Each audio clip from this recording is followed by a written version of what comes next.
Live from New York, this is the Harvey Hour. My name's Nathan Harvey. Good to have you in on a Tuesday. As always, I'm joined alongside my dad, Stephen Harvey. How are you doing on this Tuesday? I'm doing good, but I could have done better on my picks this week. Yeah, no. Well, it was tough. It was tough. There's more parity in the NFL now than I think there's ever been. You see some of these teams that started out really well, right? They started out great. They faded.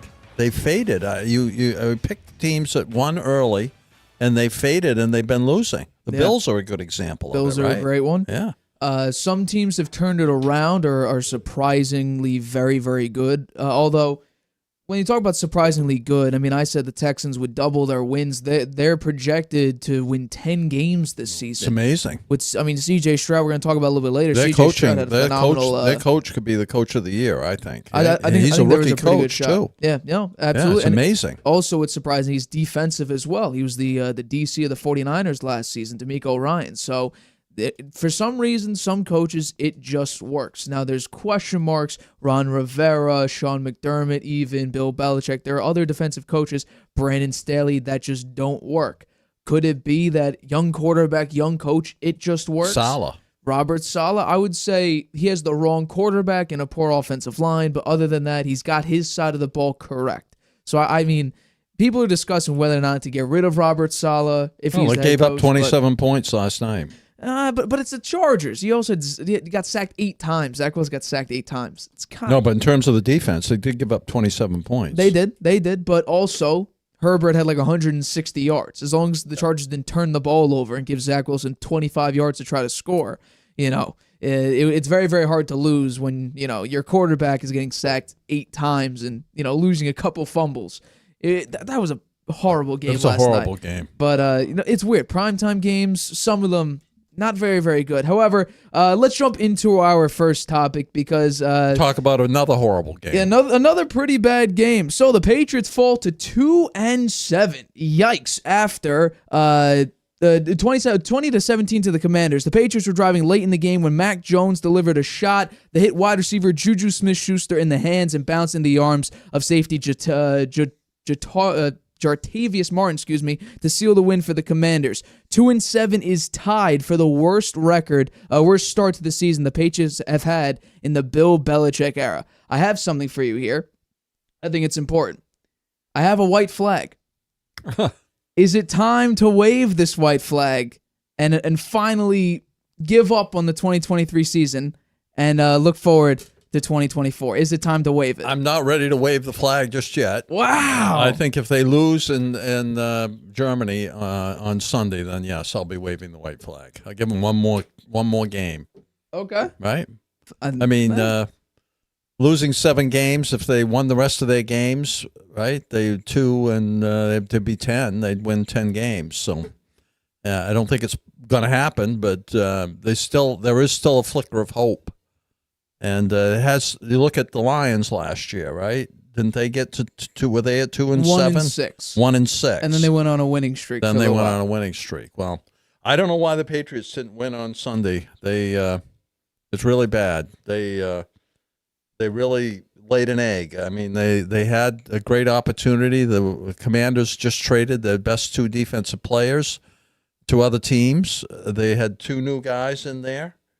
And the Patriots couldn't run the ball except for one big burst by Ramondre Stevenson, which was a great run. It's the best of his career, 64 yards for a touchdown. But other than that, they could not run the ball. And the protection for Mac Jones was a little better, but you'd expect it when the Commanders, they got nobody on their defensive line that you ever heard of. Right. So I don't know. This team... really very disappointing. Very disappointing. It's a game they should have won. Probably. They were favored, and they should have won it, and they didn't because they have nobody to blame but themselves, right? And I don't know. They say all the right things after the game, and Mac Jones, he's got his lines down perfectly now because he's had the same so many times now after losing games. But something's got to change. Something's got to be a shakeup, and the blood is in the water in New England for Bill Belichick. The talk of firing him, The Boston Globe had a big article in there. The end is in sight. Yeah. So I personally, I don't think that's fair. You soon forget. This is America, right? Everyone loves a winner in America. If you're a loser, forget it. Bill Belichick was a winner for 20 years. Everybody got spoiled by the winning culture and all the winning that took place in New England. And that now he's hit a dip. He's got a new team, and he's got a lot of young players. His quarterback is questionable whether they should retain him or go tank and try to pick up a new one in the draft. But I still remember those winning seasons, and I thank the Patriots for that. And he was a big part of it. So I'm not ready to throw him over the side. Well, speaking of Mac Jones and his post-game conference, we actually have that. So this is Mac Jones post-game after the loss against the Commanders. Yeah, it's tough. I think the biggest thing, like you said, is remaining confident in yourself. And when you do everything you can every day, you should have no regrets. So I have no regrets. I do need to do things better, but I'm always going to work hard. And obviously, like you said, the results aren't there right now. It stinks, and there's no excuses. I think just for me, just keep communicating, right? Keep instilling confidence in everybody. Let them know that I trust them, because I do, right? I wouldn't throw it in there, fire it in there if I didn't think they were going to catch it or get open. So I know the record is no good right now, but we're growing together. We got a lot of young guys working hard and trying to grow. That's bull. I think he should have stepped up there and said, you know what, we stink, and I'm a big part of it, and we got to find a way to get better. And I'm going to do everything I can to try to get better, but the whole rest of the team's got to step up too, and we've got to get together and figure out why and get it fixed real fast. Well, that's what he should have said.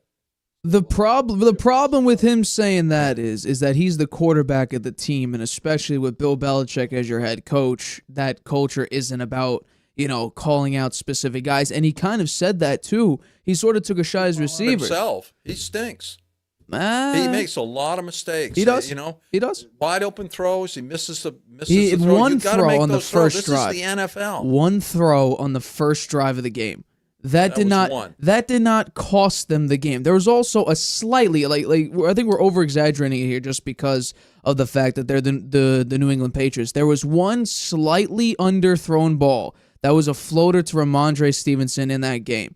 First of all, that was a hell of a defensive play. He got his hand right in between Stevenson's arms. While it was slightly underthrown, it still wasn't a turnover-worthy play there. It was slightly underthrown. It was slightly underthrown. But also, how about dots? How about when Mac Jones throws absolute beauties like this one to Jalen Reagor? An absolutely beautiful bomb. He throws it from the 32-yard line. We talk about Mac Jones has no arm strength and no arm talent. He threw it from the 32-yard line, and it hit Jalen Reagor at the 12, at the other 12. That's nearly a 60-yard pass. And here's the other part of it. Mac Jones could say, you know what, I stink, and I need to get better. The wide receivers are the worst in the NFL. They really are. They are the worst. They have Demario Douglas, a little pipsqueak of a guy, right? And he's their best receiver by far, and he actually looks like he's trying out there. Yeah. The other guys, Juju Smith-Schuster, I would put him on the practice squad or something. Forget him. He's terrible.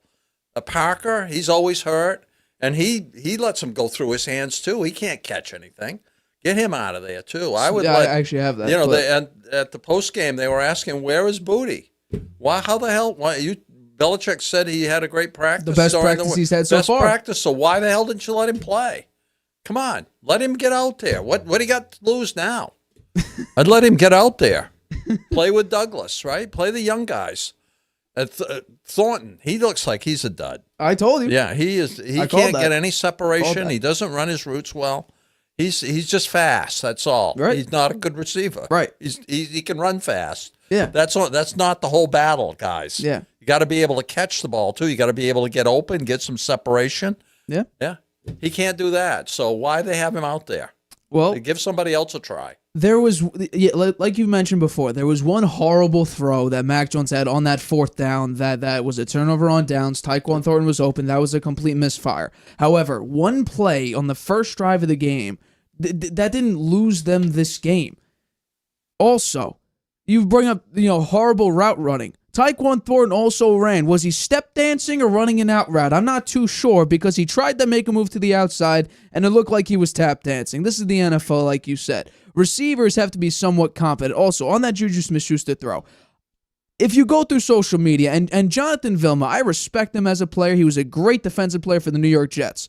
Saying that this play was, this play to Juju Smith-Schuster is a forced play. There was not a single wide receiver open besides Juju Smith-Schuster. It bounced off both hands, and it got tipped into the arms of the safety. No, I agree with you. Vilma had made a bad call. That is not a forced play. That was a good throw. If you're an NFL quarterback, and especially a first-round pick, that is a throw that is routine for you, and Mac Jones threw it in the only place Juju Smith-Schuster had an opportunity to catch it. That is not on Mac Jones. That is not even on the offensive line. Hell, that's not even on offensive coaching. That's not on Bill O'Brien. That's on Juju Smith-Schuster. Where I'll give him credit is what he did differently when he had a horrible drop, and that was that drop. He took accountability for it, unlike Devontae Parker, who said, I don't know, it hit me in the fingertips.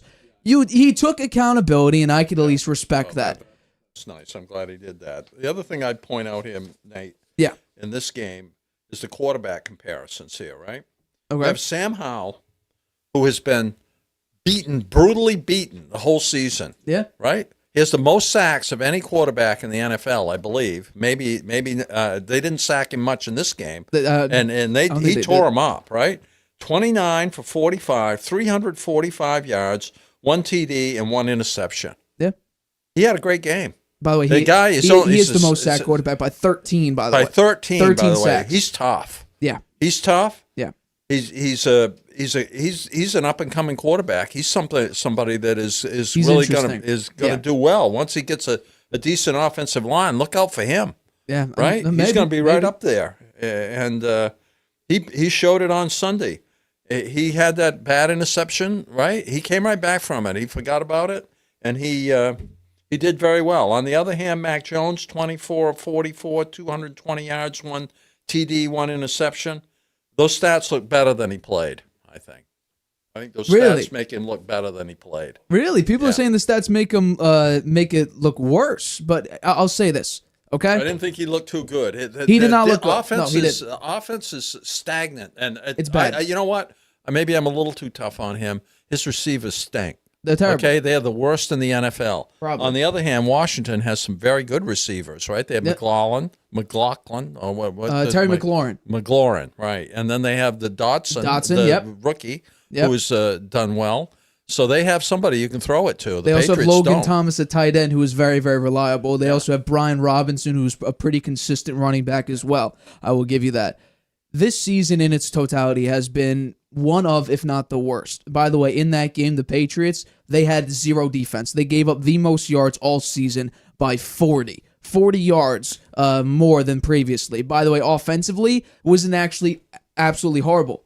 So we've played 9 games so far. This was above average for the amount of yards they gained totally. This was the 4th highest all season. So the offense wasn't absolutely atrocious, but it wasn't good. There's some issue there with Jack Jones and J.C. Jackson. It's very, very interesting. Right? They were benched at the beginning of the game because their performance the prior week was very poor. Well, Belichick tried to... What is wrong with J.C. Jackson? He got, you know what? He got a big contract, and he doesn't care anymore. That's why I say when you get a big contract. I think it's a lot. He got a great big contract. He went out to San Diego.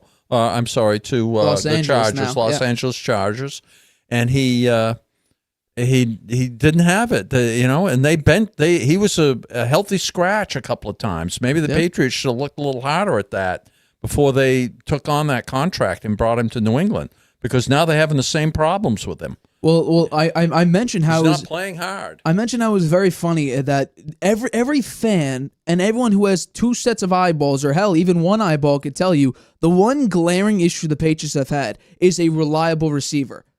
Yet when D-Hop was available, they were interested, but they didn't want to give him, $12-13 million a year. OBJ was available. They didn't really want to pursue him. There were options to pursue pretty good wide receivers. However, when Christian Gonzalez goes down, and the minute there's turmoil in Los Angeles, Belichick goes, J.C. Jackson, let's go back to the Patriots. let's take on that massive contract. We weren't even willing to pay you at the start. We'll bring you back. The first chance he got, he signed him back. By the way, I want to talk about the entire team. It's it's the worst. By the way, offensively, points scored, the 31st, which is the lowest in Patriots history. Yards, total yards is 27th, tied for the fewest in Patriots history. Point differential, they're 30th right now, lowest in Patriots history. What about also pass blocking is 24th right now. That is the lowest since 2015. Let's keep going. Let's go on the other side of the ball. Defensively, points allowed, right? We talk about Belichick. Phenomenal defense. They're 26, which is the second most points in Patriots history that allowed. They had 2 games that were really bad. It was against the Cowboys, and it was the Saints. Those are the Saints two as well. bad games. Yeah, they were terrible. Not only that, check this out. Yards per game allowed. They're 16th, which is the most since 2018. What about yardage differential? 24th, lowest since 2001. This is an entire team failure. You can't put this, you could say the offense has been lackluster. However, when you have a coach that can't draft a wide receiver, if it was him or he would die, I guarantee you Belichick could die, because guess what? The amount of receivers that he has skipped over or has traded picks away, which turned out to be picks, aka turned out to be receivers, aka DK Metcalf, or I would love to know, I still would love to know, what was the draft report on N'Keal Harry? The amount of receivers in that draft that Belichick picked N'Keal Harry over, I don't understand what the draft report was on N'Keal Harry. He was tall, isn't he? I think he's 6'3", 6'4". They like to pick players that nobody ever heard of before, and they come out, and if they play well, then they take credit for it as the coaching. Right. The coaching is really good. Right. Yeah. So in totality, this season has been an utter failure. You know what? I had hope with the Lions. I said the Lions went 1-6. I'm not giving out hope yet. They went out and beat the Bills. After this, I'm waving the white flag. This season's over. Bring on 2024. I will watch them. I will root for them, but I am realistic here. The Patriots, this might be a consistent basis where it could be a number of years. They need maybe a full reset or something, some cataclysmic change to get back on track. But as of right now, Bill Belichick. I think that if he loses on Sunday, do you think they'll fire him? I'm going to talk about that in the next topic here, but I do think it'll be very interesting, especially with Jonathan Kraft on camera saying we're just not good enough. I think something major either is about to happen or eventually will happen that will either make a lot of people upset, make a lot of people question maybe what's going on, or make a lot of people happy. But I do think some sort of major change is on the way. What that is, I have no idea. Okay, well, I'll be unhappy if they fire Belichick. Oh, I know you would. You've been one of his apologists. I still appreciate all that he contributed to the winning that went on, and he did play a big role in it. Well, I mean, Tom Brady, maybe nowadays you'd say he played a bigger role in it because the Patriots have not been that good without him. But Bill Belichick did play a role in it. His defensive schemes, he did, and the Super Bowls that they won. I just think you got to give the guy a lot of credit over the years. But this is America, and what have you done for me lately? It is. Yeah, Nobody remembers that or wants to remember it. I would agree with you. I would give Belichick a lot of credit for 2 Super Bowls and both against the Rams. The Panthers won, yes, while Brady was more of a game manager. That second half and in the fourth quarter, by the way, that scoring 32-29. Not a lot of defense going on. You could say maybe in the Eagles Super Bowl, the first one, I think Ty Law had a pick 6 in that game. It wasn't Brady leading a game-winning drive. That was a lot about defense. Maybe you could say there. So maybe 3. But the other 4, Brady won 7. But the other 3, we're talking about Eagles, 28-24. Falcons, you went down 28-3, and Brady had to march all his way back. But look about the Super Bowls they lost to the Giants. There weren't many points scored in There those were not games. many points scored. Yeah, I agree. But in the one they lost to the Eagles, where they lost 41-33, yeah, well, they scored a lot of points. One of the most interesting decisions to bench Malcolm Butler, who played, I think, 98 or 99% of your defensive snaps, and then you bench him for the Super Bowl. And I think the report was that him and Matt Patricia got into an argument. You could either release him that offseason, fine him, sit him for the first few weeks, but to bench him for the Super Bowl when he was probably your best cornerback at the time, that's bad timing, bad coaching, and what we could say now, a complete and utter mistake because Nick Foles put up 41 on you. That's pretty bad. That's pretty bad. All right, I think it's time for me to get into the next topic here, so let's jump right into it. So, Bill Belichick, there's a lot of questions now surrounding about Bill Belichick's job and his job security. The Boston Globe's Ben Volen reports that if the Patriots lose to the Colts in Germany and fall to 2-8, the Krafts could make a significant change at the head coaching position, with either Gerard Mayo being Belichick's replacement for the rest of the season, and potentially, the Boston Globe also reports that the Patriots could go for Mike Vrabel or Nick Caserio as a potential full long-term replacement for Bill Belichick. Those are their home run choices if they had an opportunity to get one of them. And obviously, because they are on teams right now, it would have to be some sort of trade. So, that's what I'm saying. You would need to trade for Mike Vrabel to come and get him. But hey, if Mike Vrabel's never won a Super Bowl, correct? right? I mean, I But don't know. You better be careful. But Firing one of the greatest coaches of all time when he's down, you may live to regret it. By hiring Mike Vrabel or who's the other guy, Nick Caserio. Where's he come from? I believe he also, if I'm not mistaken, also was a part of the Patriots staff way back when. Actually, I think he was part of the front office group of individuals. But I do want to bring up, this was a very, very interesting interview in Belichick postgame when asking about his personnel decisions. Bill, were J.C. Jackson and Jack Jones benched to start the game? No. Why did Sean Wade start and then not play after the first two series? Everybody played. They all played. Why didn't Sean play after the first two They series? all played. We played all the corners. I think we played all the safeties. I think we played everybody on defense. I don't. You asked this. They asked you a simple question. Why? Does not like talking to the media, right? And I talk about a guy that you look at him and say, "I don't want to be here." Right. That's written all over his face. He didn't want to be there for sure. Yeah. No, it's pretty bad. But what I find very fascinating is that when they were winning, people sort of brushed this off as, oh, Belichick just doesn't like the media. It is what it is. We're winning games.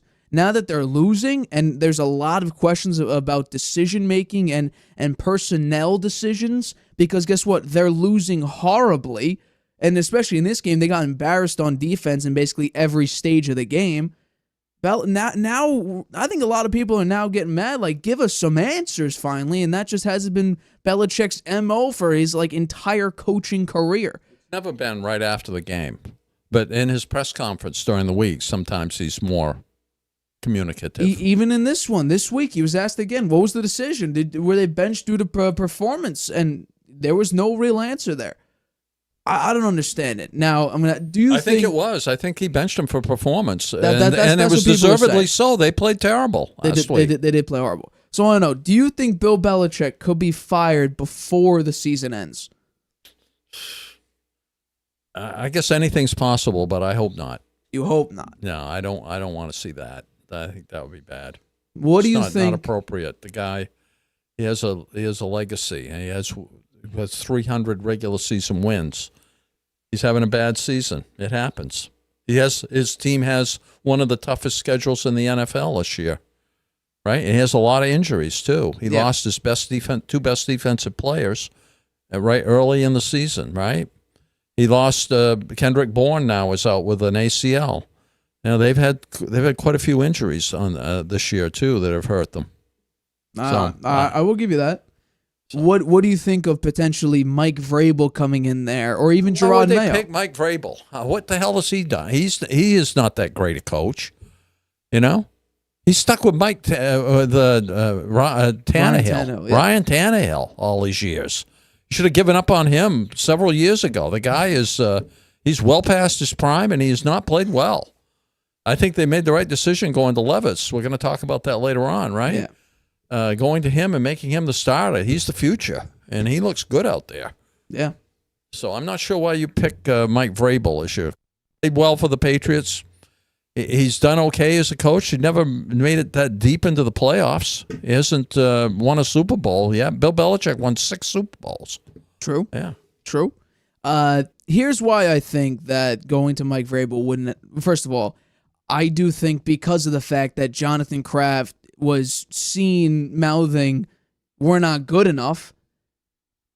Like I just said, I think there's going to be massive changes. When will the changes happen? I'm not sure. What will the changes be? Nobody knows. However, I do think there will be some sort of cataclysmic change that's going to alter what fans and what players think. I mean, they fire Bill Belichick. That is definitely one. What other cataclysmic change would there be besides firing him? There's nobody else that would. If they fired staff. Bill O'Brien, that wouldn't be cataclysmic. It would be interesting, but I think you can go either just fire the head coach or wipe staff. OC gone, DC gone, head coach gone. Well, they might do that. They could, but they also gave they could promote Gerard Mayo up because he was just given a long-term deal at very, very expensive because he was going for a head coach opportunity. What I'll say about Mike Vrabel is, yes, while he may not have the accolades of a Super Bowl championship as a head coach, I will say this. The culture that he has built with the Titans cannot be understated. He is definitely a players first coach. You could see that with his interaction with his players. Building a culture is what the Patriots have, or what they need. They used to have it. I don't think players right now are buying into the Bill Belichick system anymore because Mike Vrabel has not developed an excellent quarterback in his career as a head coach. We'll have to see. He's stuck with before. I don't know who he had. I can't remember who he had before Ryan Tannehill, but Ryan Tannehill has been no superstar for the Titans. It's been Derrick Henry, and the running game has been the key for their success, and a half decent defense. I would say a little bit more than half decent, but I do get what you're getting at here. But what I'm gonna say is that the Patriots right now, Jack Jones is all over Twitter. You know, he's trying to gain some sort of Jack Jones leaving the facility and not being leaving right after the game. That's something. J.C. Jackson refusing to talk to media. That's something. When you have hard coaching, that's what Belichick has done throughout his entire career. It works, and players will understand it if it turns out to be successful. But if you're simply just losing and coaching the same way and not adapting, that's where you're going to lose the locker room. And I think with the decisions, at least personnel-wise, and I think people are seeing it and hearing from the fans, that's the big thing. When you're very, very successful for 20 years, you win 6 Super Bowls, you're tied for the most any franchise has had in any of the NFL's, in the entirety of NFL history. Brady's the only player who has more. When you start with Super Bowl wins, you start with Tom Brady, then you go to franchises. But as a team, fans expect a lot from you. If you turn out losing, and the players here, the coaches here, social media... Well, you might wind up with a coach that can't win anything, who has never won anything and never wins anything. That could happen, too. That could. Yeah. But to build a culture, I think it's important. I think it's important because right now, Belichick, I really feel, has lost the locker room. By the way, Marcus Mariota was the quarterback that Vrabel started with. Yeah, well, so it makes my point even more. So, I mean, it's very, very bad. I think the Patriots are going to make some sort of change. I think really, if the Patriots get smoked by Gardner Minshew, I think Kraft makes either a change of quarterback or a change of head coach. That's what I think. That's really what I think. But, that's beside the point.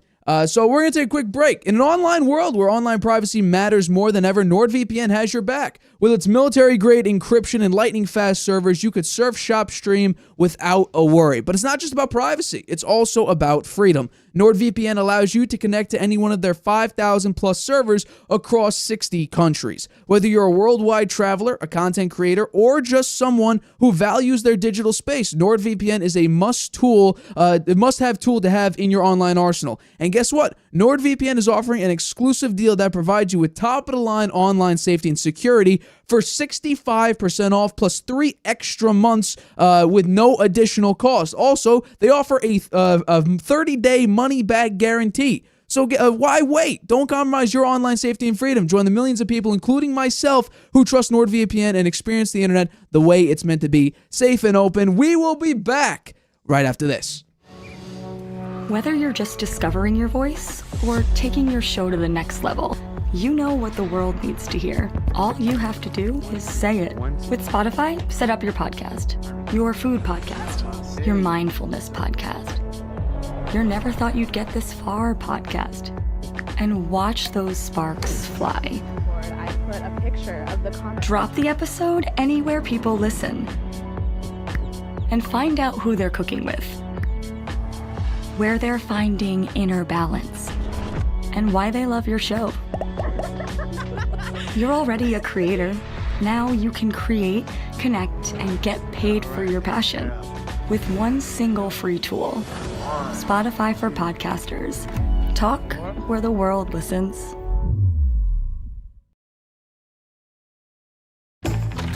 Using Wi-Fi without NordVPN could mean sharing your private stuff with more people than you think. Stay safe on public Wi-Fi. Get NordVPN's special offer and encrypt your internet connection. NordVPN. Online security starts with a click. Welcome back to the Harvey Hour. My name's Nathan Harvey. Good to have you in on a Tuesday. I want to do a little bit of an off-topic thing here. So we don't actually have this in our rundown. This is more so just an in-between show solo session here, where I want to talk about New York football in its entirety. And I want to start off with a team that I picked to win on Sunday, wrongfully so, and I'm going to talk about it later on when we do our what went wrong, what went right.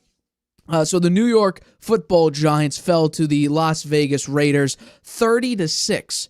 I picked the Giants to win and cover. It was a very, very low-scoring game, and I believe, if you're watching this on YouTube, I'm going to bring it up right now. I believe I still have the score here. I think it was, let's see, I had them winning 20-17. That was obviously one of my worst picks of the week. By the way, I did go 3-2. So we're back in the positive win column there, but the Giants fell 30-6. Unfortunately, Daniel Jones got hurt.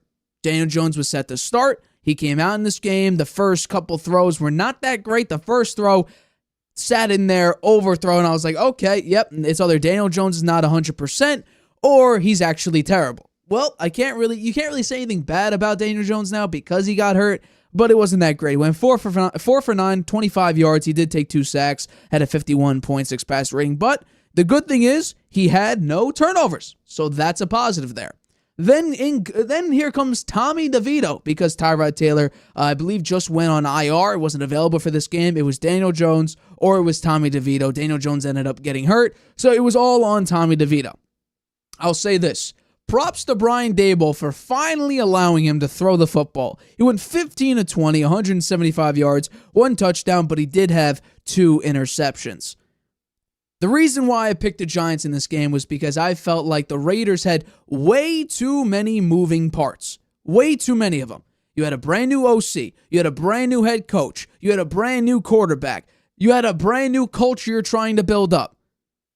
And somehow, everything fell in the place where it needed to in the win column. You scored the most points you have this entire season, I believe. The quarterback situation didn't look too bad. I believe, let's bring it up here. You were able to run the ball pretty effectively, at least Josh Jacobs, 26 carries for 98 yards and had 2 touchdowns on the day. Hell, even Jacoby Myers ran it in for a touchdown as well. Receiving-wise, you had a guy named Trey Tucker be your leading receiver, 2 catches, 52 yards on 3 targets. Devontae Adams basically rendered useless, 4 catches for 34 yards on 7 targets. The defense for the Raiders was absolutely beautiful. A total of 8 sacks on the day, 2 on Daniel Jones, 6 on DeVito for a negative 46 yards, for a loss of 46 yards. And the defense only gave up a 68.2 passer rating. I don't know what to say about the Giants. Their season is right now, it's over. Until you get Tyrod Taylor back and make it interesting, you very well may be like 2-11, and at that point, you're heading for Caleb Williams, and if you can't beat the the Cardinals, you may need to, if the Cardinals do have the first overall pick, you'll probably need to trade for that pick if they're not going to draft a quarterback, or you'll need to try to, and I guess you need to try to beat out the Carolina Panthers, who are 1-7. I believe they're playing Thursday Night Football against the Bears. If they win that game, that's really, really good for you, because that's just one team that you could surpass as the worst team in the NFL. But the Giants right now are 2-7. They're right now in full tank mode. They're going to try to run the ball, which they did in this game, and actually they ran it pretty effectively. They had Giants had 25 carries for 123 yards, 4.9 yards a carry, but no touchdowns on the ground. The Giants right now are going to be terrible. They may win a game. They may not win a game the rest of the season. So what do? Daniel Jones' contract still is a sucky situation for at least the next year. His contract is fully guaranteed. There's, I think, $35.5 million fully guaranteed for next season. The dead cap, I believe, is also like a $60 million dead cap hit, and that's brutal. That is absolutely brutal. Will the Giants still draft a quarterback and retain Daniel Jones, saying, hey, this is your replacement? Either pick it up or here he is right now about to replace you? They could do that. Will they try to trade Daniel Jones? I don't know what team would want him. I seriously don't know what team would want him. Or they could release him, which I don't see happening. Then you would need to incur like a $60-something million cap hit. You don't want that. But I do think the Giants should and will draft a quarterback, because I think it is a horrible situation for the Giants to be in, because I think they know, at least Brian Daboll knows, they made the wrong choice. We talked about it on the show. Franchise tag Daniel Jones or pay him and then deal with the Saquon Barkley situation later. They did that option. They paid Daniel Jones 4 years, $160 million, I believe $81 million fully guaranteed, and they franchise tagged Saquon Barkley. There was a chance Saquon held out. He tried, but on the first day of training camp, he was right back in with a brand new contract, which was basically the franchise tag with, I think, $900,000 in incentives, which he may hit just because it's Tommy DeVito, and I think they're just going to keep handing the ball off to Tommy DeVito. So in that situation, the Giants are ultimately screwed here. So they're going to be in full tank mode. What about the Jets? Let's talk about the Jets for a second. Monday Night Football, that game was horrible. Absolutely horrible. I'm not going to put it all on Zach Wilson, but the throws that he missed were very, very embarrassing. They were terrible.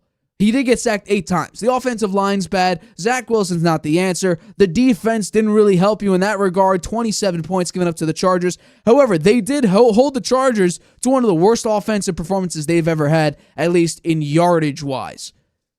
84 total rushing yards, 136 passing yards from Justin Herbert. You sacked him 5 times. At least that's good. You allowed him only a 65 passer rating. So ultimately, your defense sort of did the job. Your offense was once again a complete and utter failure. How about this? People are shocked. Aaron Rodgers, he always off the crutches, always throwing a football, always telling one of the Chargers players he'll be back in a couple weeks, which he obviously was joking around about. But even then, let's say, just for the sake of argument, Zach Wilson throughout the season, Rodgers never tore his Achilles. Zach Wilson was never the starting quarterback for the New York Jets this season. Would they be in a completely different situation than they are now? My answer is no. Because guess what? None of their receivers had season-ending injuries or lost significant amounts of time. What about their running back situation? Did they deal with injuries? No. Breece Hall looks like he's in full swing. And Dalvin Cook is just unfortunate. He looks slow and looks like a complete bust anyway. Doesn't matter who his quarterback is because he can just hand the ball off. Hell, look at Tommy DeVito. He did a great job last week handing the ball off to Saquon Barkley a bunch of times. I think it was, 34 times, something like that. So behind this offensive line, I don't think Aaron Rodgers would have been much better. Could he have thrown the ball a little bit more accurately than Zach Wilson did? I'm sure of. Would they have beaten the Patriots back in, I think, week 3? Potentially. But ultimately, this offensive line, especially for a 40-year-old quarterback, I don't know how many quarterbacks that are like pocket passers, which Aaron Rodgers has turned into when he ages. I think that's expected. How many quarterbacks could be this successful with what's rated pass blocking efficiency-wise as the worst offensive line in the NFL? I don't think Rodgers could have changed that. Could they have one or two more wins? Potentially. But to say that they completely changed their season to be going from 4-4 to maybe being 6-2, we talked about it on the show. If they somehow pull out even in the first 4 games, that would be a miracle. Yeah, well, guess what? Zach Wilson, they were on a pretty big losing streak for a little bit there. People calling for Zach Wilson's job. Joe Namath was calling for Zach Wilson's job, saying he's a bad quarterback. I don't know. I mean, for what Zach Wilson has done, has he looked better than expected, I should say? Yeah, no, he had a couple games where he looked pretty good, especially against the Chiefs. And then he said this is the first time a coach believed in him. Robert Saleh has been praising you ever since he benched you twice. He's been singing your praises. So I think with the Jets, I don't think they would be in a better situation. Let me wrap up here with the Buffalo Bills, the last New York team. We're going to talk about this. Actually, I believe, is that our next topic? Do you have the sheet there? Our next topic of the show. No, okay, I'm going to put off the Bills then since we're talking about it. But let's go back to the show here. So let's talk about our next topic, which is indeed the Germany game, which is pretty fascinating. So Patrick Mahomes and the Kansas City Chiefs took down Tua Tagovailoa and the Miami Dolphins 21-14 in the NFL's first game in Frankfurt, Germany. Tua threw for his fewest passing yards in a game this season, while Mahomes got it done without Travis Kelce being an X factor for this Chiefs offense. Pretty impressive. Tyreek Hill, he was trying to, he wanted all the smoke, saying they would miss him. He had a special celebration for the Chiefs if he dominated in this game. Well, sadly, he didn't really get to see it because the Dolphins offense, for the first 40 minutes, they didn't even score a single point. This is the number 1 offense in the league. So I want to know, did the Dolphins get exposed on Sunday against the Kansas City Chiefs? I think so. They can't beat the really good teams, right? The Bills beat them. The Bills haven't played well since then. Since they beat Miami, the Bills have not played well. Kansas City beat them. This game, though, I mean, it was totally different than what I thought it was going to be. I thought it would be a high-scoring game. Right? It turned out 21-14, and the stats are like, were they really out there on the field? Patrick Mahomes, 20 of 30 for 185 yards and 2 TDs. 185 yards from him? Come on. How many times does he throw for under 200 yards? Not very often. Tua, he 21 for 34. He didn't reach 200 yards either with his receivers. 193 yards, 1 TD.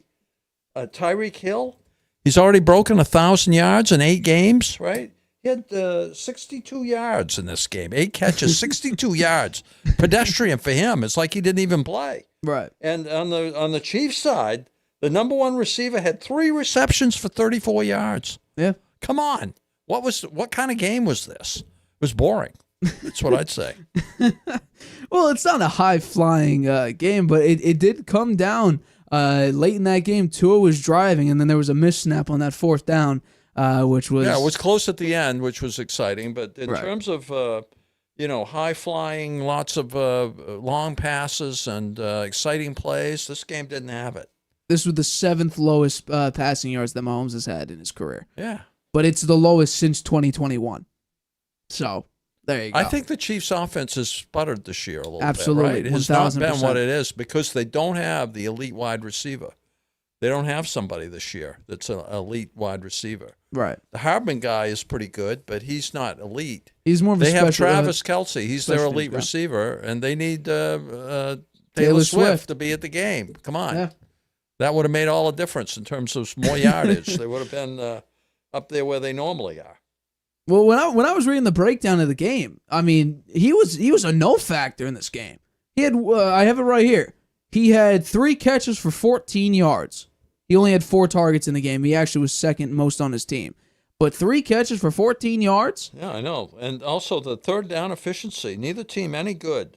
Yeah. The Dolphins 3 of 12 and the Chiefs 3 of 10. Yeah. Come on. It was bad. Very, very bad. Very bad. However, I will say this.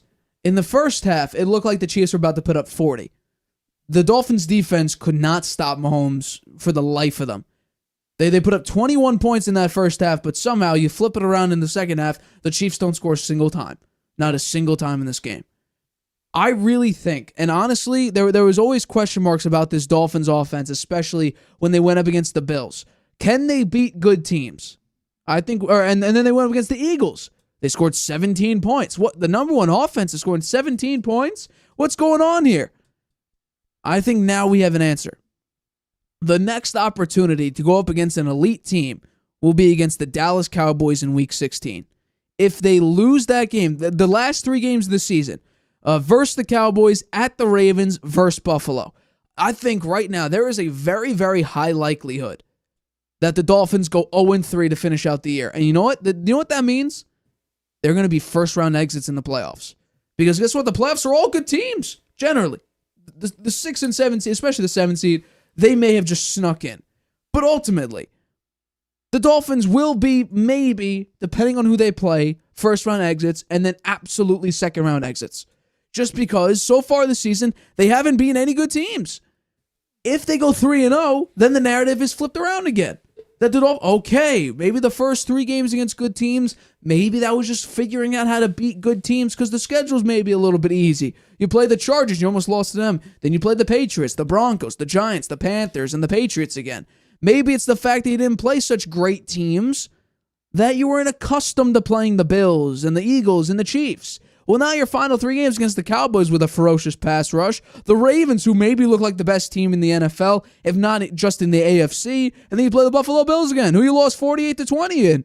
By the way, that is the most points they've ever given up, was to the Buffalo Bills, where they dropped 48 on your head. So I think there was a lot of questions after that Eagles game. Can they beat good teams? You go in, by the way, this wasn't even in Arrowhead. That's the big thing. If it was in Arrowhead, I think the Chiefs probably would have scored way more. But it wasn't. It was in Germany. Not only that, this is an even more embarrassing loss because the Dolphins got there earlier than the Chiefs did. The Chiefs left late. So the Dolphins were more accustomed to Germany than the Chiefs were, I'm assuming, because they were there sooner. And you still put up a dud. So I think there's a lot of question marks. I think right now, truthfully, I think the page. I almost said the Pages. I think the Dolphins right now are frauds. I'll call them frauds. Maybe that's a bit harsh, but I'm going to call them frauds because until you beat a good team, I can't say you're one of the best NFL teams. Who do they have left on their schedule? Right now they're in a bye week. Then they're versus Raiders, at Jets, at Commanders, versus Titans, versus Jets, and then versus Cowboys, at Ravens, versus Bills. The last 3 games. They very well could go 0-3. They very well could go 0-3. Well, they better win the others then, or they won't make the playoffs. I mean, the AFC is surprisingly poor this season. It's parity. As I said, some teams started out really hot, and now they're fading. Right. And some of the teams that started out poor are doing better, and some of the teams that started out poor are doing poorer. Well, I'll say this right now. Patriots. I'll say this right now. The Dolphins are very fortunate the Bills have hit a very sour spot because of the fact they're still 1 game up on the Bills. The Dolphins have been sliding a little bit, at least against good teams. The Bills have been sliding maybe even further. I mean, think about it. If Chris Godwin gets his head turned around a little bit sooner, they probably could have lost that game to Baker Mayfield. There's a lot of opportunities here where the Bills could have lost. If they called the holding call against Darren Waller in that game, Tyrod Taylor very well probably could have and maybe should have beaten the Bills in that game. Then you lost to the Bengals, so that could have been 5 straight losses because you lost to Jacksonville. Then you beat the Giants, but there was a holding call on that play. You lost to the Patriots. That was Mac Jones' maybe best game of his career. The Hail Mary against Baker Mayfield, if Chris Godwin gets his head turned around, the ball was right here at his middle of his arm. You probably could. You maybe lost that, and then you just lost against the Bengals in a horrible fashion. So very well, the Bills could have lost 5 straight, but just based on lucky circumstances, they only went 2-3. So there is a very, very high likelihood they got to be worried. They got to be worried because they don't have a lot of injuries. It's not like they have a lot of injuries. Von Miller's out there playing. They have their stars out there. Stephon Diggs is out there. Yeah. Josh Allen is out there. His stats look okay. Their running back, James Cook. He's out there. So the wide receivers are all out there. I don't understand. I guess it's the coaching. It very well could be. A lot of questions about Ken Dorsey and Sean McDermott, and maybe it is coaching. The one thing the Bills have never done consistently is develop an effective run game. They've tried running the ball more, and that's good because it opens up your offense if you're able to run the ball effectively. But the offensive line isn't great at run blocking. The Bills, we're going to talk about them after what's wrong, what's right. The Bills never really developed a great running game. The Dolphins, however, they do have a pretty good run game. They have Raheem Mostert. They had a chain, but he's on IR right now. You have speedsters. Tyreek Hill has even run the football being in the backfield. Jalen Waddle had a carry in this game. The fact that you probably have the best wide receiver core with Tyreek Hill, with Jalen Waddle, with Cedric Wilson, with even Jeff Wilson, I believe, the running back, he had 3 catches for 32 yards in this game. He was very, very effective in this game. Your defense actually puts up a lot of questions. I think the Dolphins' defense may be their kryptonite. I understand the offensive scheme, but I'm telling you, if you give it 21, you're going into halftime 21-0, that kills any sort of momentum you're trying to bring in. 21-0 going into the half. Took you 40 minutes to finally put up some points. This is the number 1 offense in the NFL. It took you that long. A lot of questions. I'm calling the Dolphins frauds. So be it. I believe it is the second week of what's wrong, what's right. So let's begin with the first one of what's wrong, what's right. Let's begin. So I believe we start. What went wrong? So we both picked the Falcons to go up and beat Josh Dobbs and the Minnesota Vikings. Now, Josh Dobbs was not actually supposed to play in this game. It was supposed to be rookie quarterback Jaron Hall, I believe his name is. But he ended up getting a concussion, and all of a sudden, Josh Dobbs comes in to try to save the game. Lo and behold, he does exactly that. Leads a beautiful game-winning drive to beat out Taylor Heineke and the Atlanta Falcons. And what's crazy about this is that Josh Dobbs was traded to the Vikings on Halloween and played like 3 or 4 days later. So the fact that he's able to pull that off is absolutely incredible. And maybe, just maybe, if Kirk Cousins either leaves and doesn't want to come back, or could be a suitable, I think Josh Dobbs is a perfectly suitable player in this league. His intelligence is through the roof. I mean, on the sideline, he was figuring out cadence. So, I mean, I don't understand it. We were completely wrong. We should have understood Josh Dobbs a little bit better. We didn't think he was going to play. They said he wasn't going to play. The other guy was going to play. He's somebody we never heard of. Yeah, no, right? it so was crazy. The Vikings are lucky that Dobbs got in there. He was 20 of 30, 158 yards, 2 DDs, and he was the leading rusher, too, with 7 carries for 66 yards and another touchdown. Right. I mean, maybe it pays not to practice or know anything about the team's offense, right? He went out there and lit it up. Yeah, he's the whole reason they won that game. Absolutely, and he did it right at the end too. I mean, it was a very exciting ending. Absolutely incredible. But I'll ask you this: do you think Josh Dobbs deserves to be one of the 32 starters moving forward in the NFL?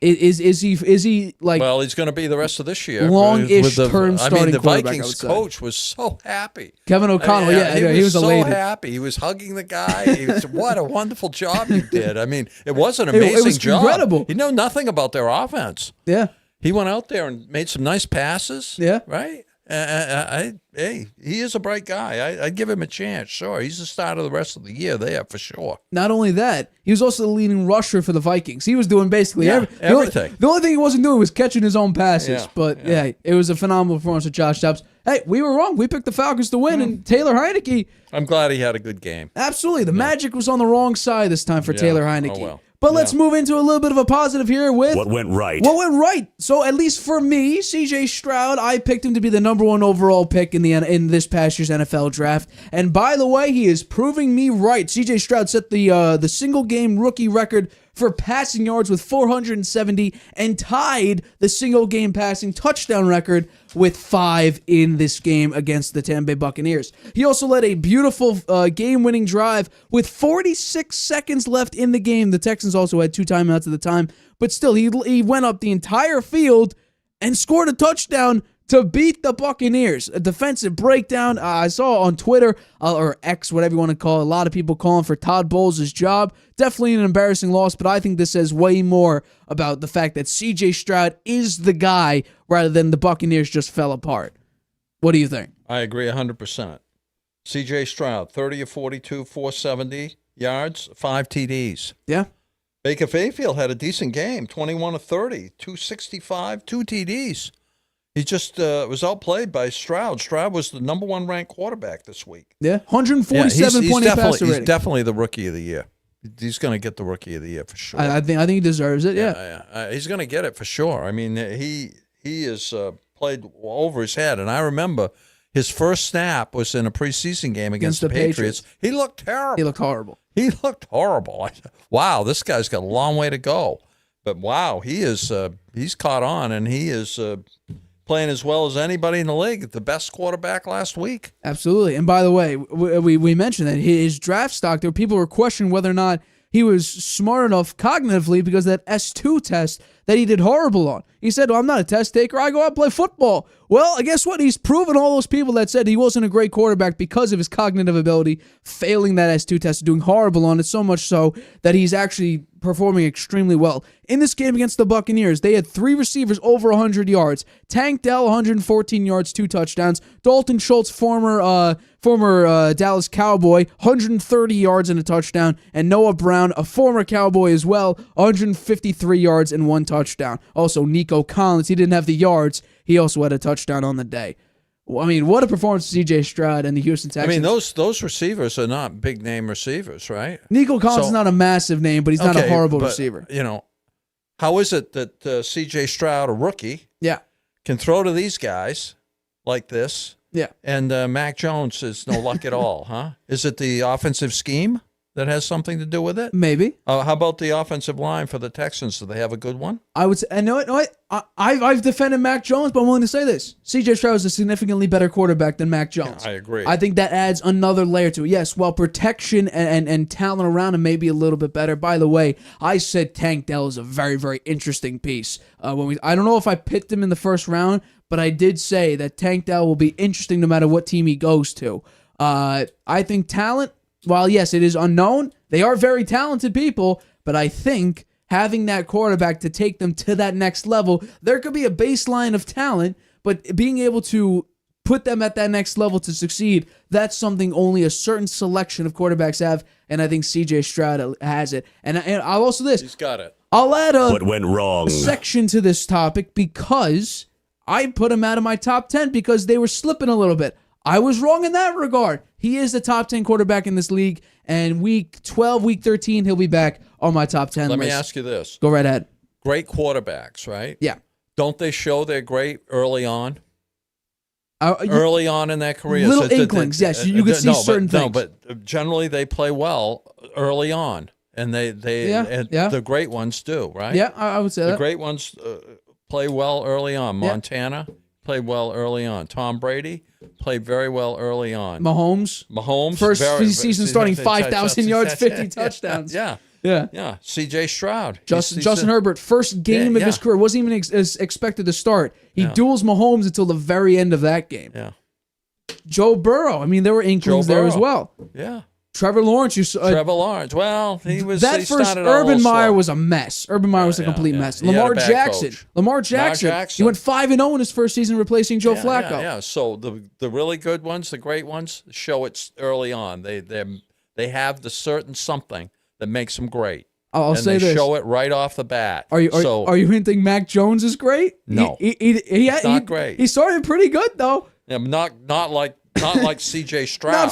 I'll give not 470. But let's wrap up with sadly what went wrong. So this one was rough, and I mentioned it earlier. I picked the Giants to cover and win against the Raiders. They had a plus 1.5 point spread. I picked them to win outright and obviously cover, and boy was I wrong. They lost 30-6 in an embarrassing performance. Daniel Jones unfortunately did tear his ACL. He'll be out for the season. Now they have a number of quarterbacks. They got Jacob Eason they could bring in. I think they may have had Matt Barkley. They have Tommy DeVito. They're a mess at quarterback. They also next season have a decision to make. Keep or get rid of Daniel Jones, or at least put him on the bench. He is guaranteed $35.5 million next season. It's going to be very interesting to see what they do. But in this game, I couldn't have been more wrong. I thought because they had a new OC, they had a new head coach, new quarterback, new basically everything, new mindset, too many moving parts. I thought they would be a little bit shaken up. I thought Daniel Jones would perform very well. But the first couple throws from Daniel Jones, let's take the injury away now. The first action that we've seen from Daniel Jones in this game. He had the first pass, I believe, was a horrible throw. And then, he didn't play that well. 4 of 9 for, I think, 25 yards. It was not pretty, so I'll admit I was very, very wrong in that regard. Do you think the Giants might fire Dable at the end of the year? I think the OC's gone. I think they're going to fire offensive coordinator because... You think if the I Patriots, think if the Patriots fired Bill Belichick, don't you think the Giants would fire Dable and hire Bill Belichick? I think that's going to be interesting. I do. And by the way, the Patriots play the Giants later this year. Would happen. I do think that would happen. Here's what I'm going to say: if the Bill Chargers Belichick fail, would go there because that's where he grew up. Yeah. He has a long history with the Giants and 2 Super Bowls with them. As defensive coordinator, and that's where he developed his insane career and insane reputation, having Lawrence Taylor on your defensive front. I would go back to being a Giants fan if that happened. Oh God. Okay. So okay, interesting. But I will say this: if Belichick does get fired or asked to leave and they separate, Brandon Staley gone, Chargers going to pursue him. Him with Justin Herbert and that team. I said that earlier. Watch out. If Brandon Staley's gone, Belichick's gone. Belichick will be the head coach of the Los Angeles Chargers. I'm making that case right now. So you're definitely sure that Belichick would get a new job? I think based on reputation alone. For sure, he's going to get a new job if they fire him. They're stupid to fire him. I must say that. I will say that right now. That would be a stupid mistake to fire Bill Belichick. He deserves at least another year. Okay? Would you allow him every to coach, to every good draft? coach has a bad year. There's a bad year in there if you're somebody who's coached as long as Bill Belichick has. You have a bad year once in a while. He's having it this year, and it's not all his fault. I don't give it all on him. He has some injuries, and he has a very difficult schedule. So, maybe he can draft a new quarterback. Maybe they can pick a new quarterback. I think it is something to say. Without Brady, Belichick has been under 500. 2 playoff appearances, 1 horrible loss, and 1 playoff win. Well, I understand he won 6 Super Bowls. Having a great quarterback is a key to winning Super Bowls. And that's why I think if Belichick had an opportunity to go back to the Giants or head coach Justin Herbert, he would pick Justin Herbert. Because he knows in order to maintain his reputation, he needs a solidified offensive piece, a consistent offensive piece. Very good point. And Justin Herbert is that guy. Daniel Jones looks an awful lot like Mac Jones. You know what? People are going to hate me saying this. Daniel Jones looks much worse. Not much worse. He looks worse than Mac. It's thin. Well, he's hurt now. He can't even play. Right. Unfortunately, he can't. But, hey, I'm just saying. Belichick had an opportunity to go coach Justin Herbert in that offense. I think he would choose it. Besides, he also has his James White, Austin Eckler. They have to figure out that situation. That's a little bit of a tense situation, but they do have that piece. All right, let's get into our next topic here. So, Joe Burrow was able to beat the Buffalo Bills and extend their winning streak to 4 games with a massive 24-18 win over the Buffalo Bills. Burrow threw for nearly 350 yards with 1 touchdown, as Josh Allen had 258 yards with 1 touchdown and 1 interception. This is now the 5th straight game where Josh Allen has thrown an interception. I want to know, what's your reaction to this game? And really, be realistic here. It was a very, very rough start, but as it currently stands, how many teams would you seriously consider putting ahead of the Cincinnati Bengals? The Bengals are on a roll. This is how they went last year. They started out slow, and then they got rolling, and nobody could stop them. They lost in the playoffs unexpectedly, kind of. I think they was very disappointed that they lost. They're on that roll, and I think they're gonna go deep into the playoffs this year. Joe Burrow is hitting on all cylinders. His calf muscle is fully recovered. 23 of 36, 242 yards, 2 TDs. He's got the running game going for him. Joe Mixon, 20 carries, 105 yards.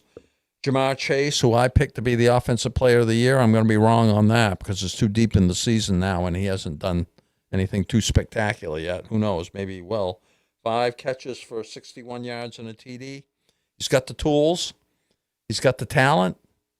I see the Bengals going deep into the playoffs this year. I want to talk the Bills here because I think the Bengals are back. I think that's understated. I think what we've seen now here for the Bengals is that right now what they've been able to do, the bounce back they had, and I think that started with the Joe Burrow. I think the Joe Burrow comeback game, where he tore up the San Francisco 49ers in that defense. I think when that is your comeback game, that shows that you can move forward with a lot of confidence, and that really shows for your team at least that, oh yeah, your quarterback's back. And not only that, is that he could perform under pressure very, very well. Now, you could also say maybe Seattle, but the numbers weren't there. Where you go up against San Francisco, you throw for nearly 300 yards. You have 87.5% completion percentage, 3 touchdowns, no picks. I think that shows your team like, okay, our quarterback's back to being who he was. Now, I'm very interested, very, very interested to see what the Jamar Chase situation is, because he may be dealing with an injury. There was a throw that was made. He could have made an insane catch.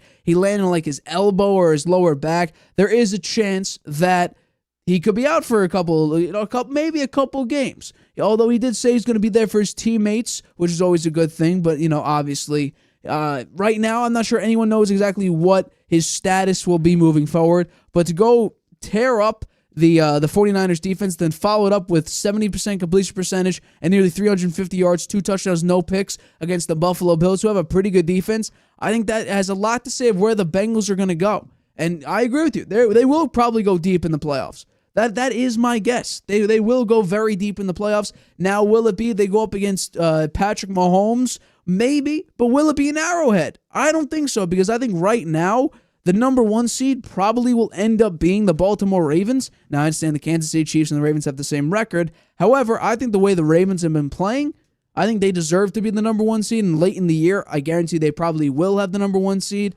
So I think if the Bengals play the Chiefs in the playoffs, and maybe, no, I don't even think it'll matter, because the Bengals right now have Mahomes' number. They're 3-1 against Mahomes, including the playoffs. I think it's going to be interesting to see, how they perform this year moving forward. And I think it's honestly going to be slightly easier for the Bengals, because of the fact that if you do what the Dolphins did and take away Travis Kelce, but also you have the skill set of a Joe Burrow with the talent of Jamar Chase, T. Higgins, and Tyler Boyd, with Joe Mixon in the backfield, I think the Bengals could not only beat the Chiefs, I think they may be able to embarrass the Chiefs in the process.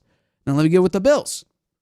The Buffalo Bills have been terrible the past 5 games. I mentioned it before. The last 5 games, they very well could be 0-5. If it wasn't for a missed holding call on Darren Waller, and if it wasn't for Chris Godwin not turning around in time, being able to catch a Hail Mary, the Bills very well could go 0-5 in the past 5 games.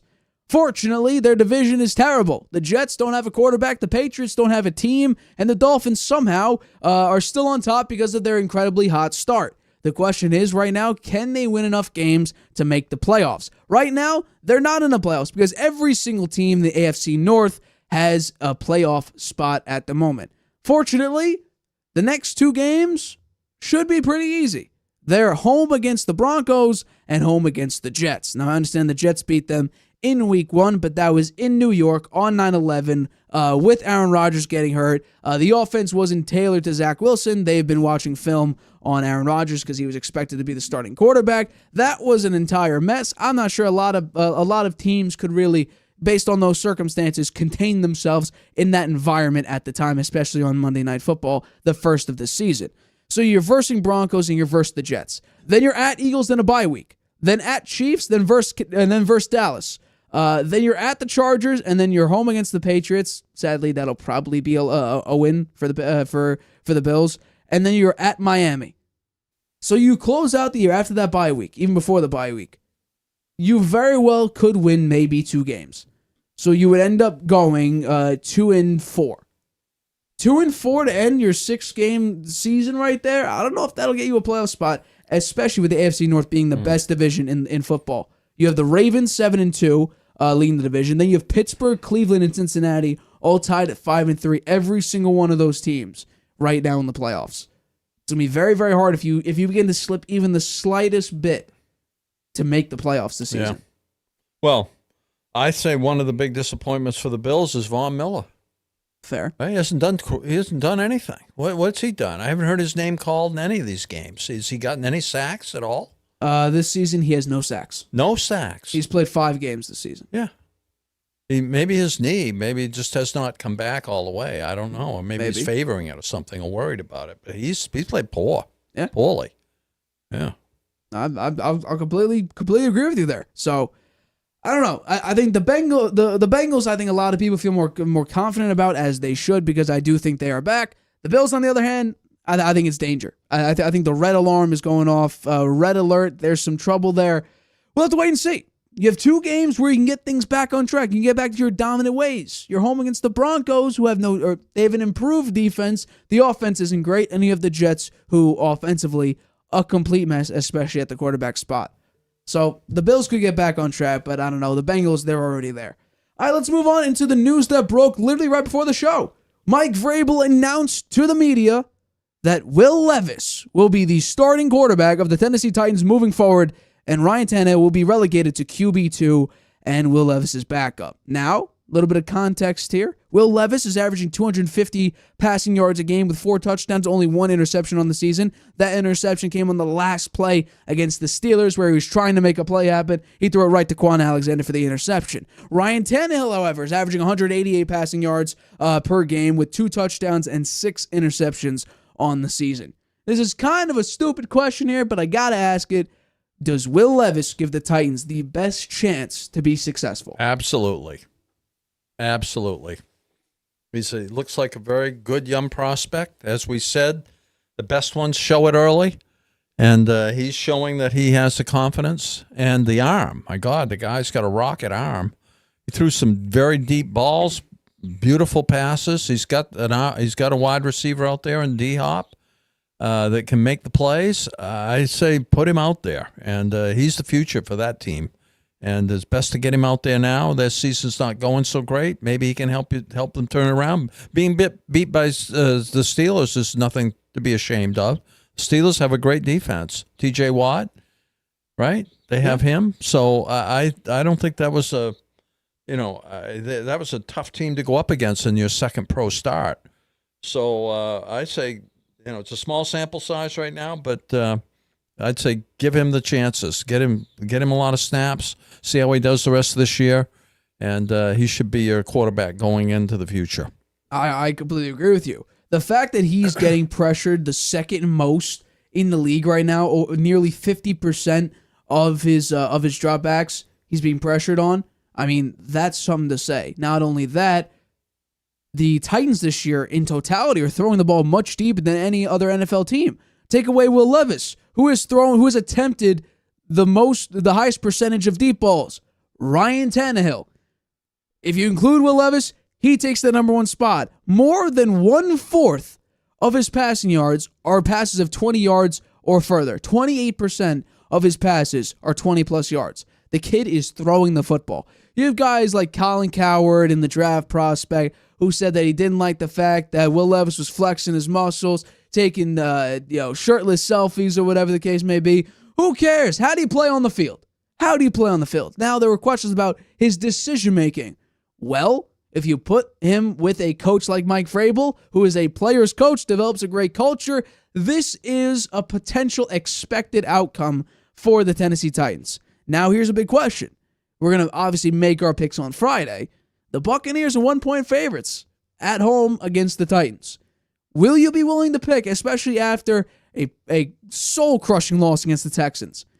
Would you give Will Levis a shot against the Bucs defense this week? I will. Yeah, sure. I'd let him play out there. That's another pretty good defense, and I think that will be a close game. I really do. I think the Bucs are going to be stung by that loss to Minnesota, or they're going to come out and play well. The Titans, I don't think they're a great team. There was a running game this year. It's not. Is Derrick Henry over the hill? Is he taking one too many hits? That's what people are asking. That's what people. They have the 12th best running game in the NFL.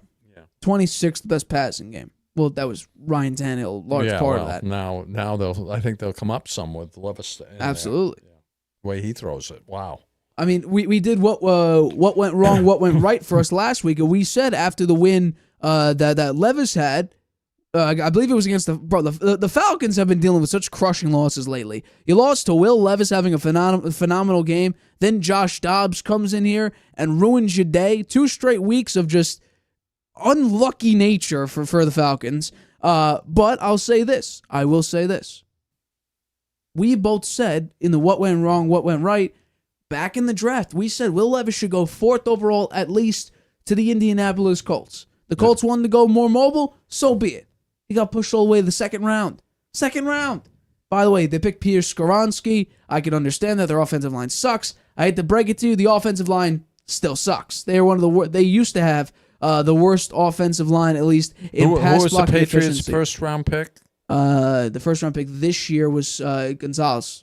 All right, well, that was a really good pick. Yeah. But they could have picked Levis. Yeah, I don't know if they would, but... They weren't going to do that, I'll say this right now. Tennessee is the 31st ranked offensive line. You're going up against the Buccaneers, who graded-wise, pass rush, I'll bring up the grade right now. Pass rush, they are not as good as I thought. 22nd. Here we go. Okay, if PFF is ranking the Bucs pass rush as 22nd in the league, I'm saying Titans win. I'll give 27-24 Titans win. Where are they, the pass defense? Pass rush, at least the Bucs are 22nd. No, but how about their pass? If you do total pass defense, I'll bring that up right now for you. They are shocking 31st. Huh? Again, the same problem. I'll say this right now. The Bucs have had the same problem for the past 4 seasons. With Tom Brady, horrible passing defense. Now with Baker Mayfield, even worse pass defense. Huh. So I'm surprised by that. I thought the defense was better than that. It's fallen off. It's pretty bad. They have the 29th total ranked defense. So the Bucs defensively, at least passing wise, are bad once again. I think the Titans will win that game. I think they will. I'll take a 27-24. I don't know if it'll be a Harvey hot hand pick. How's the defense against the run? 9th. They got that back from last year. Yeah, 9th. Well, then that slows Derrick Henry down. Yeah. No, I mean, I'll say that. I would say that had a role in the Titans losing to the Steelers. Derrick Henry, 75 yards, 17 carries.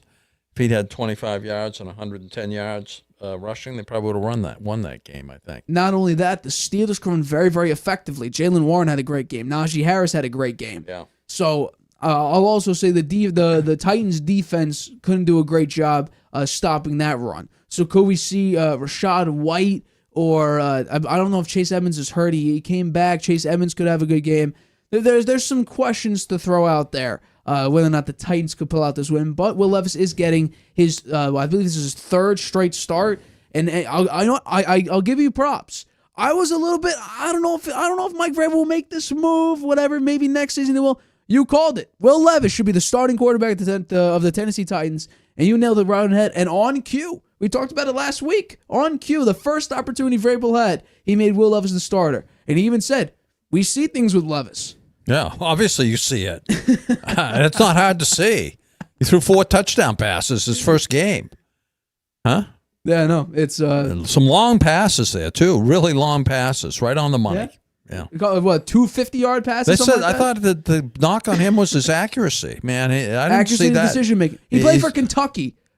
Kentucky's not a football school. You can't name a few players coming out of Kentucky. They're a basketball school, and their basketball team hasn't been that great in recent years. So right now, sports-wise, they haven't been all that great. Like, same thing. Daniel Jones was, the 6th overall pick? He came from Duke. Duke's not a football school. You picked him 6th or 5th overall. I know. He could have been Ohio State, Alabama, Georgia, any one of these top schools, pick him from there. You'll have a decent chance to hit. Duke and Kentucky, which are not predominantly football schools, how much success are you going to get from them? Not entirely sure, but... It's interesting. You called it. I'll give you your props. Will Levis, starting quarterback of the Tennessee Titans. Wasn't that hard to pick? I saw it coming.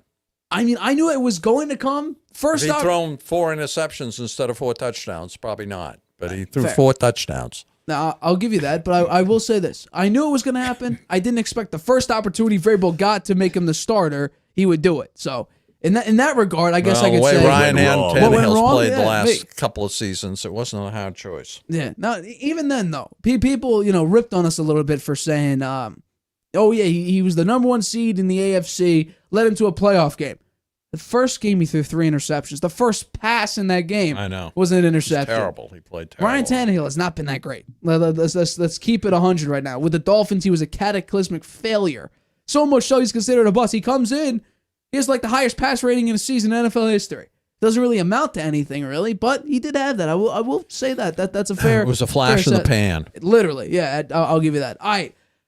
Every Thursday, or I guess every Tuesday, we pick Thursday's games, and this time it's no different. Justin Fields, he is limited in practice with that thumb injury. I believe it was a dislocated thumb. The Panthers are looking to get back in the win column after an embarrassing loss where Bryce Young looked horrible. 3 interceptions against the Indianapolis Colts. It was a pretty bad loss for them. They're trying to get back in the win column. So, I'll start. Who wins? Who covers? What's the score? Now, I'm going to start on this one. I would let you start, but I don't have the topics lined up for your score yet, so I'll say this. This game is going to be terrible. It's kind of crazy how Amazon has gotten maybe the worst list of games maybe we have ever seen in the past few seasons in NFL history. Last season, Thursday Night Football was like, okay, who's competing for the worst game this season on Thursday night? Do we all remember the Broncos and Colts? I believe that game ended 12-9 in overtime. Matt Ryan looked as washed as a quarterback could look, and Russell Wilson looked maybe even worse. I'm not sure. So this game against two abysmal teams, I believe, the Chicago Bears, 2-7, the Carolina Panthers, 1-7. This game is going to be bad. So much so, I'm going to pick what should be the better team. I will take the Bears to win, and I'll also have them cover the -3.5. I'll have them winning 23-17. The Panthers add another loss into their column. They do not get another win and do not bounce back from the Colts' loss. Your pick, and what's the score? Who covers? Bryce Young is one of the worst quarterbacks in the NFL. Wow. He played terrible on the last weekend. He threw 3 interceptions. I watched some of the game, and he just didn't look like he knew what he was doing out there. I was shocked how poorly he looked. You know, he has been out there now for 9 weeks. You'd think he would be doing a little better than this. They got to be very disappointed. I don't see him getting that. I don't know. Maybe he can rally, but when you look at how C.J. Stroud has done compared to him, they should have flip-flopped those picks because C.J. Stroud certainly should have been the first pick, I think. So I think if Justin Fields plays, I'm picking the Bears, okay? If Justin Fields plays, my score is probably wrong. I'm picking the Bears to win 17-10. I don't think it's going to be, as you say, I think it's going to be an ugly game. If Justin Fields plays, the score will be a little better than that. The Bears will probably maybe, put up a couple more touchdowns, but I think it's going to be an ugly game. Even with Tyler Badgett, I would still pick, like I just did right now, I would still pick the Bears because Tyler Badgett, at least, excuse me. Tyler Badgett. When I saw him out there, where the hell did he come from? Where did he come from? Do you know? I'll look it up right now. Not off the top of my head, I don't know. But I'll say this right now. What was I going to say? The Bears have a problem that I don't think a lot of teams have, right? They have it's sort of the Daniel Jones situation where you don't know if your quarterback's good or not. But then you start this season, he looks terrible. He looks absolutely horrible. Then he has that spurt where he throws 4 touchdowns to DJ Moore, and you're wondering what's going on here. Then he got hurt. Then he gets hurt. So I really think he needs to get back in there and see how he does the rest of the season. Then it will be. Sorry, not Tyler. Idea. Tyson Badgett. My fault. Tyson Badgett. Let's see. He went to Shepherd. Where? Shepherd. What the hell's that? Shepherd. That's the college you went. Huh? That's the college you went to.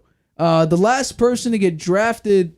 Oh, here we go. Yeah, the last person to get drafted from Shepherd was running back Wayne Wilson, back Houston Oilers, the 12th round, 324th pick in 1979. Every other player, there are 5 other players went undrafted, including Tyson Badgett. Maybe he ought to head back to Shepherd then, because he's played pretty poorly. It hasn't been that bad. Completion percentage isn't bad, 67.3%, 700 yards, 3 touchdowns, but 6 interceptions, and that's a killer. 6 interceptions. Huh? I will give him credit though. Once again, completion percentage not great. Interceptions, he threw 3 of them, but that was a 1-score game against the Saints this week, and the point spread going into that week was 8.5. Yeah, I took Bears plus 8.5, and I nailed that right on the head. Well, then maybe he'll be a big winner against the Panthers. I half believed in Tyson Badgett. I half believed in him, and you know what? Maybe he'll get he filled in my half. Or maybe Justin Fields will be able to get If out Fields is in, I'll feel better about my His pick. thumb injury is on his throwing hand? I believe it is, Yeah, yes. well, that's a So problem. it is unfortunate. Now, we haven't done this in a very, very long time because we're focusing on the football season, but I do think we need to talk a little bit of basketball. Because, by the way, Steph Curry is heading for an MVP season, averaging over 30 points a game. But I do want to talk about your team, the Boston Celtics. They did just suffer their first loss last night against the Minnesota Timberwolves. We had Anthony Edwards having a phenomenal game, putting up 38 points in this game, along with 7 assists and 9 rebounds. Tatum, while his 3-point, they couldn't shoot the 3, 28.2%. Tatum had 32 points. Brown is basically, he's sort of living up to the amount of money he's making. He had 26 points with 7 rebounds. I want to know, if we talked about this a little bit, but I'm just curious. The Celtics are now 5-1, I believe, or 4-1. They're 5-1 right now. What would be considered a wasted season for you, in your opinion, for these Boston Celtics? What's a wasted season? Well, I thought they were going to go undefeated this year, based on the way they started. They were blowing people out, right? First 4 games. 155 points Yeah, against the Pacers. 155 points against the Pacers. Second most right? in Celtics history. Yeah. So, I'm disappointed they lost that game. But they have their first playoff game, this new playoff play-in game, which I think is cool. I like it a lot. They changed the courts. The courts look cool. Yeah, the courts look cool. I think, and it gives the players some little more impetus here in a game, in a single season game. It's not just an exhibition season, the regular season. Right. It actually, some of these games mean something in the regular season. So, they have that game coming up against the Nets. I'm going to be watching that on Friday night and rooting for the Celtics. And I do think they're going to do well this season. They seem to have a chemistry there with the new players, Drew Holiday and Porzingis, who seems to be fitting right in there. Right? How many points? 20 points in this game. 20 points. Didn't shoot very well. Free throws was good. 8 of 10. We shot 5 of 14 and 2 of 6 from 3. But his first game, when he first started, he had over 30 points. I think he set the Celtics franchise record for a debut game. Yeah. So there you go. So maybe he's going to be a really good pick for them. And Drew Holiday, he looks good out there as a point guard. So. Yeah, I'm thinking the Celtics go deep into the playoffs again this year. Well, do you think it's finals or complete waste? It's got to be finals. It's got to be finals because they can't be sure that they've locked up Porzingis, right? He could be. Doesn't he have an option to leave if he wants to? I think they extended him. Oh, they did. Okay. Well, Drew Holiday has the option. He has the option. For some reason, I understand maybe for depth, they gave Peyton Pritchard a pretty sizable contract for his role. Surprising. Tatum has that supermax he could sign next summer. Give it to him. So you're saying a disappointing season would be losing the Eastern Conference Finals? Yes. Wow. What about this? I know it's not an in-season tournament. No, that's expecting quite a bit because Milwaukee's got a great team. I think Milwaukee's got a very good team. I think they're underperforming. Lillard is playing very well for them. I watched the game the other night. Yeah. He was really, he came through. He comes through at the end. He plays very well at the end. I think, if they got beat by Milwaukee in the finals, that you wouldn't say that they were, that they lost poorly. Right. I mean, because that's a very good team. Milwaukee's got some horses there. Absolutely. They got all those people they had before, and now Lillard. Yeah. So, but I do think it's a disappointment if they don't get to the finals, and they'll have a tough time if they get there because Jokic is going to be there again. You're going to say it's Celtics Nuggets. I do think so. Yeah. Interesting. Yeah. Or Milwaukee Nuggets, one of the two. I think it's either. So you think the Nuggets make it regardless? I do think the Nuggets are going to make. Why wouldn't they? I'll give you that. They blew everybody away last year. No, I agree. Walked through the playoffs. I agree. They have the best team. How about this? They have the best player in the NBA. I think the Jokic fact is the fact best. that ESPN didn't rate Jokic the number 1 player in the NBA, Giannis over him, that makes no. The dude averaged like. Then in that All-Star game where they had the draft thing, they picked didn't he go Jokic. last? He went last. Didn't he go last? Yeah. Come on, that's a joke. They don't like him. Bad. People don't like him. Is that the reason? I don't know. He seems like he seems like a likable He's the guy. best player in the NBA. I don't know. I'm not sure, but I will say this: it's not an in-season tournament Who's better game. than him? Nobody. No one should be. Right now, no one is. ESPN put Giannis. Giannis can't make free throws. He can't shoot a free throw. Mitchell Robinson in their game. Mitchell Robinson got faked by a Giannis 3. Giannis went to the line, missed all 3 free throws. Didn't make a single one. And the dude takes half a minute to shoot a free throw. So you're here sitting for 2 minutes for him to shoot 3 free throws. It's in his head. He's capable of shooting them, but it's in his head. Absolutely. Absolutely. Now, it's not an in-season tournament game, but at the current moment, it is playing for the top of the Eastern Conference. Wednesday, 7 p.m., Celtics, Philadelphia, in Philly. No James Harden, but Embiid just did put up 48 points on 25 shots in his previous game. Celtics will blow them out. You're saying Celtics blowout? No, I don't think they'll blow them out, but they'll win. Okay, so 76ers, What's the point spread on that? According to ESPN Analytics, they have a 54.4% chance to win. The point spread of this game is Boston -1.5. Oh, wow. Wow. So they think on it's the gonna be road. close. Once again, ESPN Analytics makes no sense to me. I always talk about this. They said that the Knicks win every single game against the Heat. It was like 66% or above each and every single game, even when they were down 3-1. They said, "Oh no, Knicks are gonna 65% chance to win the game, 69%." You were at chance. the game. I was at Game 5. Game 5 was electric. Game 1, I think, was very electric in that first half. That second half, too many self-inflicted wounds. It was soul crushing. We were at the Game 1. We were at Game 1. Game 5 was very, very electric because of the fact that they won that game. By the way, once again, chanting "Let's go, Mitch," and then he makes free throws. That's something. That's an interesting experience. But you think the Celtics to win? Yes, I think they will. Celtics go back and retain the number 1 seed in the Eastern Conference and move to 6-1 according to Stephen Harvey. I think that does wrap up another massive show. We thank you for always tuning into the Harvey Hour.